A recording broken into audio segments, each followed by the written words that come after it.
Monsieur Badr Mandri, bonjour. Bonjour. Merci d'accepter notre invitation.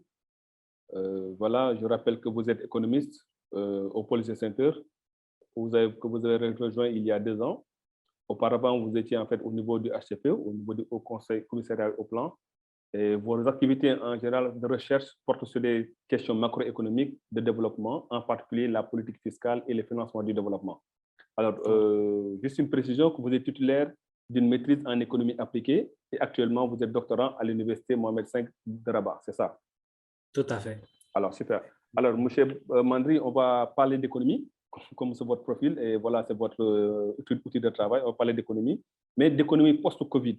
Post-Covid, ça ne va pas empêcher de parler en fait des répercussions du Covid en 2020, 2019 et même 2021 jusqu'à présent, on continue à subir quand même les contre-coups du Covid.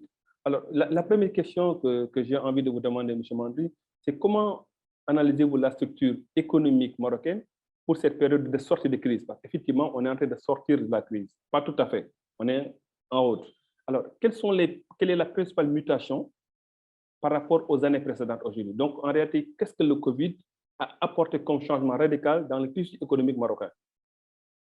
D'accord. Alors, vous l'avez dit, pour comprendre ces mutations et cette reprise, il faut d'abord revenir à notre point de départ, qui est en l'occurrence l'année 2020.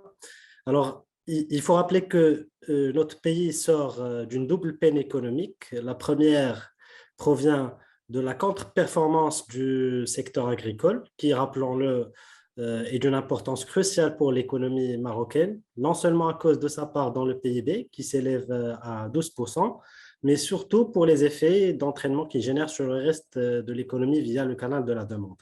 Et donc, suite aux effets de la sécheresse, on a assisté en 2020 à une production céréalière peut-être la plus faible depuis 2007, qui n'a pas dépassé 32 millions de quintaux, ce qui a à peu près 3 fois moins la moyenne observée durant la dernière décennie.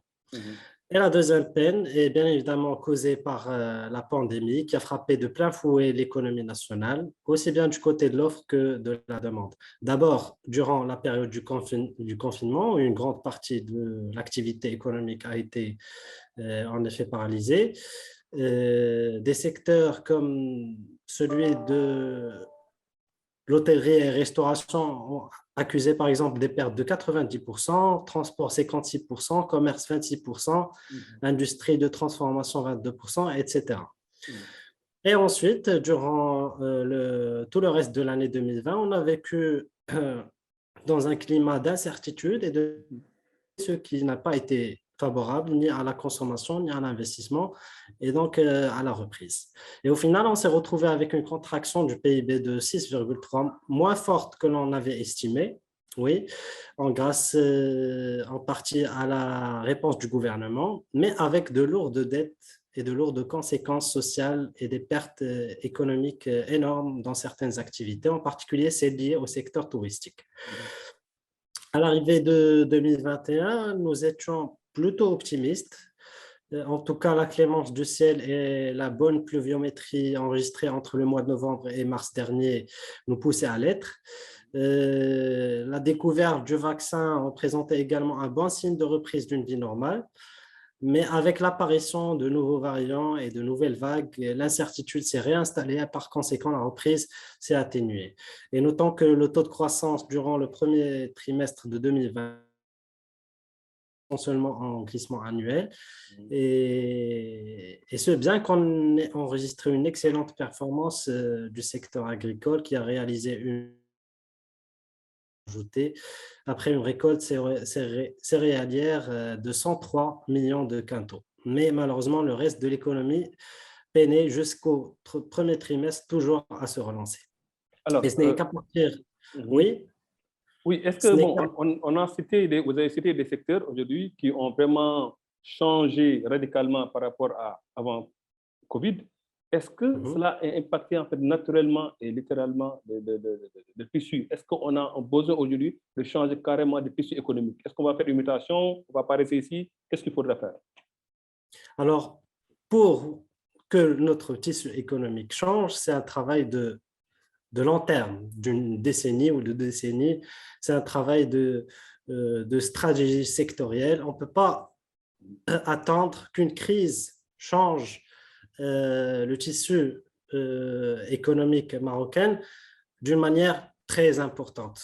Peut-être que des secteurs vont apparaître d'une manière plus intéressante que d'autres métiers vont disparaître, mais on ne va pas s'attendre à ce que notre tissu économique change d'une manière radicale.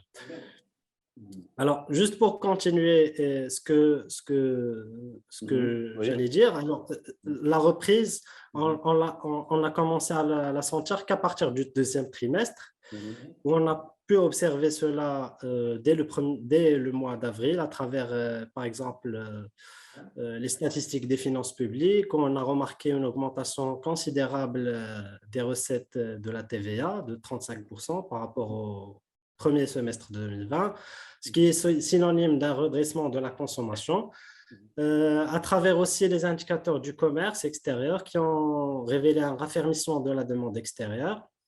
Les exportations du secteur de l'automobile se sont accrues de 38%, ceux du phosphate de 34%, textile et cuir 24%, et par ailleurs, à travers d'autres indicateurs qui informent sur d'autres secteurs, tels que la vente des ciments, qui est le principal baromètre du BTP, qui se sont améliorés de plus de 30%. Et finalement, la majorité des secteurs se sont bien comportés durant cette première moitié de 2021, profitant d'une reprise de la demande, comme j'ai dit, mais aussi d'un effet de base de l'année 2020. Et donc, au terme du deuxième trimestre de 2021, nous avons pu réaliser un taux de croissance de 15%. Je pense que cette dynamique des activités sectorielles semble se confirmer même durant ces 3 derniers mois. On devrait clôturer l'année 2021 avec une croissance entre 5,5 et 5,8 selon les estimations de Banque Maghreb.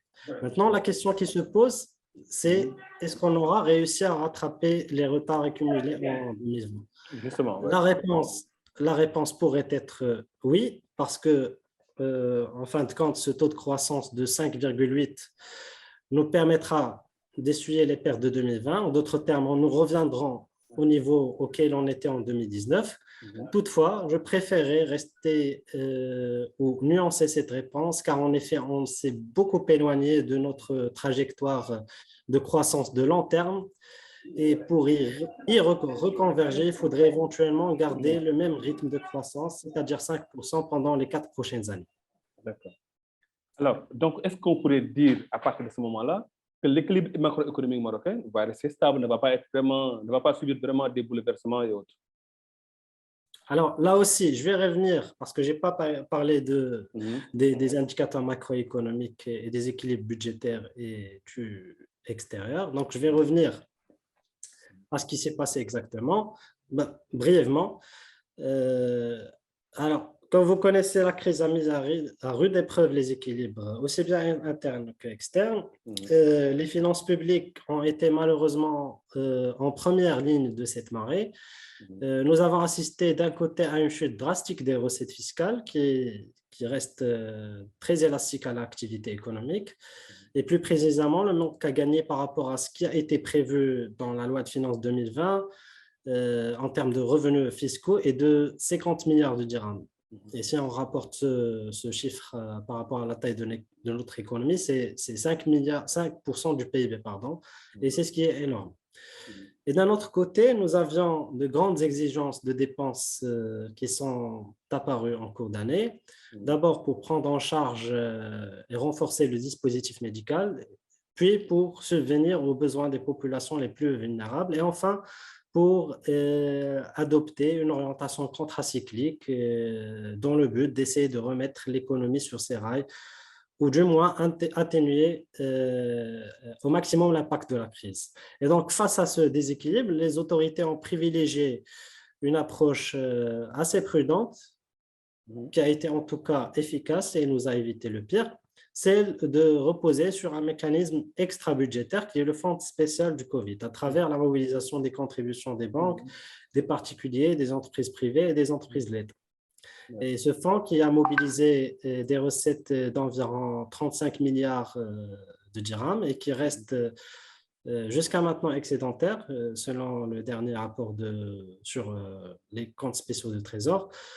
Ce fonds il nous a certainement permis de garder une certaine maîtrise sur la situation des finances publiques. C'est vrai qu'on a fini l'année avec un déficit budgétaire de 7,7% du PIB, mais je trouve qu'à ce niveau-là, on se compare plutôt favorablement à toutes les autres économies d'Afrique du Nord et de la région MENA en général. Il est également même bien inférieur au déficit observé dans plusieurs pays avancés. Alors, oui, continuez, M. Mandry. Oui, j'aimerais rebondir aussi sur la question des finances extérieures. Alors, je trouve que le Maroc, là aussi, a été plutôt résilient, et l'est toujours. Malgré le choc de la Covid, on a clôturé l'année 2020 avec un déficit de la balance courante de seulement 1,5% du PIB, contre 3,7% du PIB en 2019. Au début, durant la première phase de la pandémie, toutes les composantes du compte courant ont été affectées, en particulier les exportations, dont la valeur a diminué de près de 25% durant le deuxième trimestre de 2020. Toutefois, la situation a commencé à se redresser au second semestre, bien que les recettes touristiques soient restées déprimées. Mais je pense que la reprise très lente de nos importations et surtout les transferts de nos MRE qui ont augmenté de 5% en 2020 et qui ont atteint un niveau sans précédent de 6,4% du PIB, ils ont contribué à atténuer l'impact de la crise sur la balance des paiements. Alors, M. Mandry, tout à l'heure, vous avez parlé en fait de fonds Covid pour atténuer un peu, pour mieux équilibrer les fonds, les équilibres macroéconomiques intérieurs. Alors, mais au-delà des fonds Covid aussi, le Maroc a fait recours en fait à ce qu'on appelle les DTS, les droits de tirage spéciaux. Vous comprenez que c'est un endettement quelque part qui ne dit pas son nom, mais on levait de fonds sur le marché international en plus. Et dans les moyens termes, quelles peuvent être les conséquences, notamment de ces levées de fonds que le Maroc vraiment a eu recours ces derniers temps? Parce qu'au-delà de ça, il y avait aussi un endettement avant Covid et plus maintenant ce qui s'est passé. Bon, par ailleurs, on dit que tant que le niveau d'endettement n'a pas atteint 70%, c'est gérable. Mais avec le mécanisme et la crise qu'il y a eu, quelles sont les conséquences qui peuvent vraiment... Ok, d'accord. Alors, Mohamed, laissez-moi d'abord faire une petite précision et faire la part des choses. Alors, les DTS, les droits de tirage spéciaux, c'est un avoir de réserve qui a été créé par le FMI et qui sert principalement à compléter les réserves de change officielles. Et donc, il peut surtout être utilisé en cas d'un large déficit de balance de paiement ou s'il y a des pressions sur les réserves en devises. Il ne sert pas à financer un déficit budgétaire ni à créer une dette supplémentaire. Contrairement à l'objectif et à l'essence d'un emprunt public qui soit intérieur ou extérieur. Alors, je reviens à votre question. Je pense que c'est toujours bien d'avoir une manne financière aussi importante. Je parle ici des allocations DTS et peu cher provenant du FMI, à peu près 1,2 milliard de dollars. Il va certainement et évidemment conforter le matelas de devises au Maroc, mais je reste toutefois convaincu que le problème des réserves ne se pose pas actuellement, en tout cas pas dans le moyen et le court terme. Tout d'abord parce qu'on est à des niveaux déjà confortables. Nos réserves couvrent à peu près 7 mois d'importation, et ce, grâce à la performance meilleure que prévue du compte courant et des flux d'IDE en 2020 et dans la première moitié de 2021, et grâce aux 2 émissions réussies d'Eurobonds en septembre et en novembre 2020, et qui ont permis également d'alimenter le stock de devises. Alors, le deuxième élément qui explique mon non-inquiétude sur cette question des réserves, c'est le fait qu'on a doté le dirham de plus de flexibilité depuis 2020. Et par conséquent, il a une capacité plus forte d'absorber un éventuel autre choc sur les termes d'échange et d'atténuer, bien sûr, les tensions sur les réserves. Autre point, et dernier point sur lequel j'aimerais revenir, c'est à propos des dernières sorties du Maroc sur les marchés financiers internationaux. Alors, leur réussite, on dit plein de choses sur la perception de l'investisseur international de l'économie nationale et du risque souverain marocain. Il y a des messages clairs qui ressortent, notamment en termes de viabilité de l'image Maroc. La cotation du Maroc est assez intéressante à voir, même en temps de crise. Et figurez-vous que malgré la dégradation de la note souveraine par les 3 agences de notation, cela n'a pas eu d'impact ou a eu très peu d'impact sur la compensation du risque souverain, ou ce qu'on appelle les CDS, les Credit Default Swaps. Et donc, j'aimerais conclure sur ce point positif.